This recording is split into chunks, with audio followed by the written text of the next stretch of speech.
Existem boas chances de que os problemas que mais te afligem não sejam as grandes questões da humanidade, como o surgimento do universo ou o que existia antes disso tudo e se estamos sozinhos aqui. Não por serem assuntos desinteressantes, mas porque a maioria de nós está ocupada demais com os problemas do dia a dia, as contas a pagar, os desejos mundanos, as incertezas da vida e os anseios do coração. Entretanto, poucos pensariam em buscar respostas a essas angústias na filosofia. E de fato, a filosofia fez fama por se ocupar com questões grandiosas e acabar muitas vezes se distanciando da vida real. O estoicismo faz justamente o contrário. Sêneca escreve: existem erros cometidos por culpa de nossos conselheiros, que nos ensinam a debater e não a viver. Há também erros cometidos pelos alunos, que vêm aos seus professores para desenvolver não suas almas, mas sua perspicácia. Assim, filosofia, o estudo da sabedoria, tornou-se filologia, o estudo das palavras. Se existe alguma escola filosófica que tem como foco principal a vida real, que serve para toda e qualquer pessoa e que seja tão aplicável há mais de 2000 anos quanto nos dias de hoje, é o estoicismo.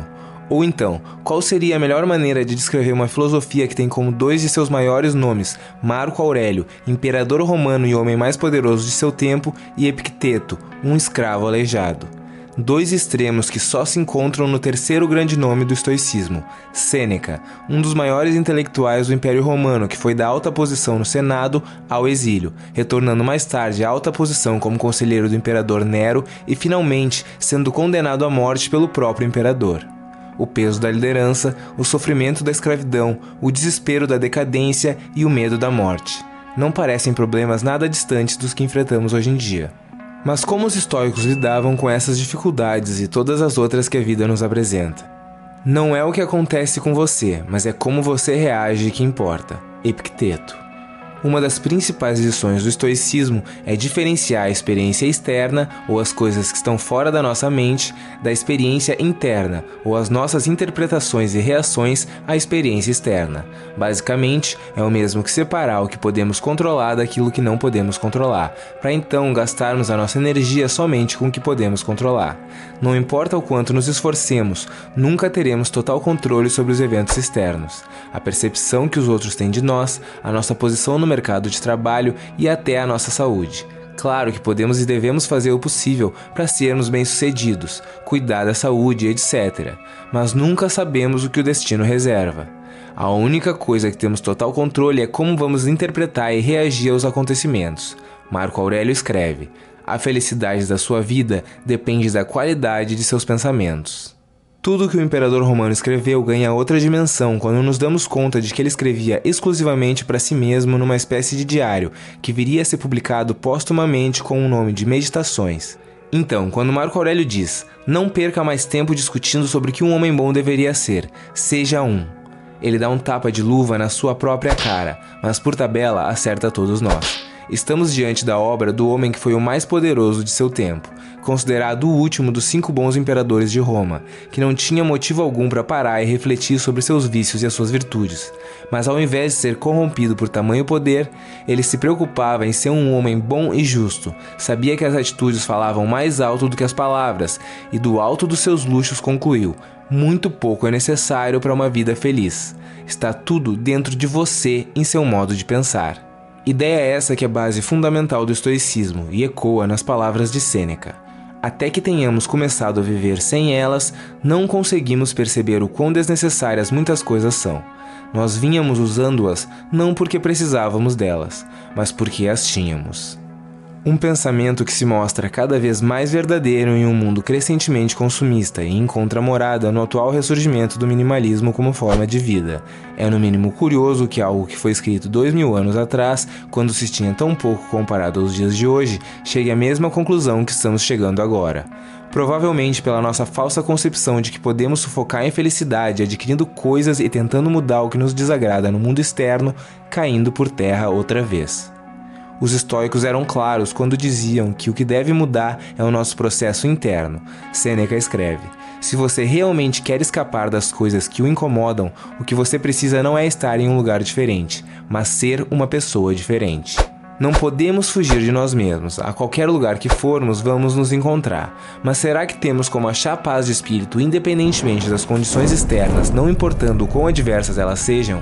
De acordo com Epicteto, sim, na citação que talvez seja a mais dura e difícil do estoicismo, mas que provavelmente melhor resume os ensinamentos dessa filosofia, ele diz: doente e ainda assim feliz, em perigo e ainda assim feliz, morrendo e ainda assim feliz, no exílio e ainda assim feliz, na desgraça e feliz. De repente, essa passagem não teria tamanha significância se não viesse de alguém que viveu boa parte da sua vida como um escravo, que, segundo conta a história, foi aleijado pelo seu próprio dono, ou seja, alguém que fala com conhecimento de causa e não só um teórico que sentou e escreveu palavras de efeito. Epicteto, aliás, nem é seu nome real, que permanece desconhecido, mas significa, na verdade, comprado ou adquirido. Como Sêneca diz, às vezes, até viver é um ato de coragem. É importante ressaltar que o estoicismo não defende a inação perante as injustiças, ou a simples aceitação passiva dos males que vierem. Sêneca, por exemplo, defendia o tratamento humano dos escravos em sua época, e Marco Aurélio teve que liderar um dos maiores impérios da história do mundo, tomando decisões importantes durante uma época conturbada por guerras e pela peste antonina. Mas eles acreditavam que para gerar mudanças positivas nos outros era necessário primeiro cultivar as 4 virtudes estoicas: coragem, justiça, autocontrole e sabedoria. Como escreveu Marco Aurélio: se não for certo, não faça. Se não for verdade, não diga. O quão melhor a nossa vida poderia ser se incorporássemos os ensinamentos estoicos, a serenidade perante o sofrimento, a arte de viver uma vida feliz sob qualquer circunstância, a coragem para enfrentar os desafios inesperados com justiça, o autocontrole para não sucumbir ao pensamento destrutivo, a sabedoria para reconhecer tais ensinamentos. Afinal, é impossível para um homem aprender aquilo que ele acha que já sabe. E mesmo que o patamar moral e ético pareça alto demais, isso não deve ser um problema. Epicteto mesmo disse que nunca viu um estoico completo. Ser um estoico em formação já é o suficiente. Não devemos nos preocupar com perfeição. Quando Sêneca diz: nós estamos normalmente mais assustados do que machucados e sofremos mais na imaginação do que na realidade, parece que ele fala diretamente com a nossa geração. E Marco Aurélio complementa com o que é praticamente um antídoto ao vitimismo. Escolha não ser atingido e você não se sentirá atingido. Não se sinta atingido e você não terá sido. Uma filosofia milenar que parece não ter envelhecido um ano sequer e que nos mostra o verdadeiro significado da mente sobre a matéria. Filosofia essa que, apesar da sua singularidade, tem diversas semelhanças com o budismo e teria influenciado diretamente o cristianismo, inclusive por correspondências trocadas entre Sêneca e o apóstolo Paulo. Encerro o vídeo então com uma definição certeira de Epicteto. A filosofia não visa assegurar qualquer coisa externa ao homem. Isso seria admitir algo que está além do seu próprio objeto, pois assim como o material do carpinteiro é a madeira e o do estatuário é o bronze, a matéria-prima da arte de viver é a própria vida de cada pessoa. Muito obrigado por assistir. Se você gosta do meu trabalho, se você quer cada vez mais conteúdo assim, peço que por favor considere retribuir pelo meu Apoia-se. E se você gostou do vídeo, deixa o like, compartilha, se inscreve no canal e ativa o sininho para receber a notificação a cada vídeo novo. Ainda vem muito pela frente.